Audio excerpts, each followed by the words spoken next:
Kahit paupuin pa si Sara, hindi uunlad ng bansa natin. Bakit ba tayo lugmok ng ganito sa bansa natin? Ayaw nga ni Sara palitan yung constitution eh. You know what's the reason kung bakit mas mabilis magnakaw? Do you think, sa tingin nyo ba mga kababayan ko, magbabago ba ang bansang Pilipinas? Uunlad ba ang bansa natin ng pag naupo si Sara presidente? Sino makakapagsabi sa akin dito, mga kababayan? Sino magsasabi? Yung mga DDS na nanonood sa atin. Ano, pangangalanan ko pa ba kayo nandito o kailangan ko pa i-view to? Ang tanong ko dito, uunlad ba ang bansa natin pag nanalo si Sara? Gusto nyo sagutin ko kayo, mga kababayan ko? Hindi. Hindi po uunlad ang bansa natin. Kahit manalo pa po ang mga pero may uunlad ng mga bulsa ng mga kaalyado nila. Same what happened noong 2026 na nagpayaman ang mga kaalyado nila. Correct? Number 1, kahit paupuin pa si Sara, hindi uunlad ng bansa natin. Bakit, mga kababayan ko? Because Sara, ayaw niyan mga kababayan ko. Saan? Sa pagpapalit ng konstitusyon. Ano ba nagpapahirap sa bansa natin? Ano ba nagpasakit sa bansa natin? Ba't ba tayo lugmok ng ganito?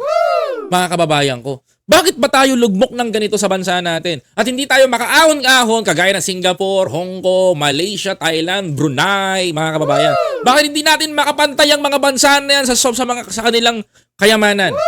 So sa unlad ng bansa nila. Bakit ang Pilipinas, mga kababayan ko, napaghuhulihan tayo? You know what's the reason kung bakit? Maraming gahaman sa kapangyarihan. Until now, mga kababayan ko. Maraming takam na takam maupo at paulit-ulit na lang silang umuupo sa posisyon at nagnanakaw ng pera ng taong bayan.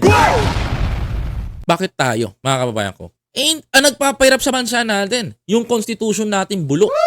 Hindi na fit sa panahon na to. Noong 1986 to 1990s, okay pa yung ganong constitution. Pero right now, 2025, ilang dekada na yung constitution natin, hindi pinapalitan. Mga kababayan ko, hindi pinapalitan yung constitution natin. Ayaw nga ni Sara palitan yung constitution eh. You know what's the reason kung bakit mas mabilis magnakaw?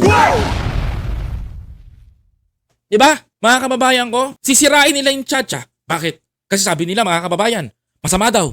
Di daw nakakatulong. Masama para sa kanila pero sa taong bayan. Tama. Kaya tama si Martin eh. Tama si Pangulo. Tama ang Kongreso. Mga kababayan ko, we need a people's initiative. Bakit hindi natin ginawa yun? Kasi takot yung mga higher position. Ang sabi nila, magiging kapantay namin yung mga kongresista. Ganun. Ayaw ng Senado na maging kapantay nila ang Congress. Bakit? Kasi ayaw nilang malaman at tabukayan na bilyon-bilyong piso ang kanilang hinahawakan na pondo na binibigay sa Bulacan, sa Davao at sa ibang uri pa at iba't ibang dako ng bansa.